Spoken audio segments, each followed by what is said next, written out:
গিয়েছিলাম পুরনো অরুণ ভিলা ঘুরতে। জায়গাটা বহুদিন ধরেই পরিত্যক্ত, কেউ ওদিকে রাখে না। লোকেরা বলে সেখানে কিছু আছে, কিছু অস্বাভাবিক। আমরা গেট খুলে ভেতরে ঢুকলাম। দরজাটা যেন নিজেই একটু খুলে গেল।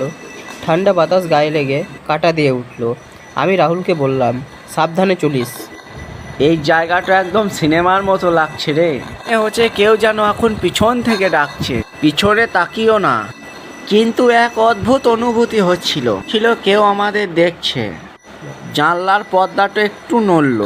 নীরজ, আমি একটা পুরনো ফটো ফ্রেম দেখলাম, যেটা ছিল একটা পরিবারের, মা বাবা আর একটা ছোট মেয়ে।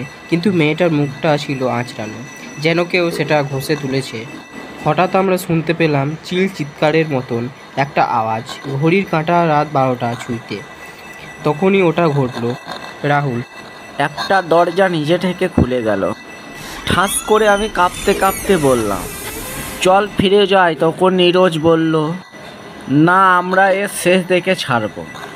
নীরজ, আমি ঘাবড়ে গেলাম। মেয়েটা ধীরে ধীরে আমাকে দিকে এগিয়ে আসছিল।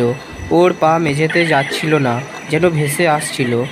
আমি পিছিয়ে গেলাম। রাহুল তখন চেঁচিয়ে উঠল, দৌড়। রাহুল, আমরা দৌড়ে নামতে যেয়ে পুরনো আয়নার সামনে একটা পড়ে গেলাম।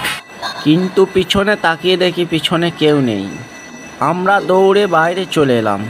দরজা আপনা আপনি বন্ধ হয়ে গেল আমাদের পিছনে। নীরজ বলল, আমরা সে রাতের পর আর কখনো বাড়ির দিকে ফিরেও ফিরিনি। কিন্তু মাঝে মাঝে রাতে চোখ বন্ধ করলেই ওর সেই সাদা চোখ আর হেসে থাকা মুখটা দেখি। অরুণ ভিলা এখন আছে, আর মাঝে মাঝে কেউ চিৎকার করে বলে, পিছনে তাকায়ও না।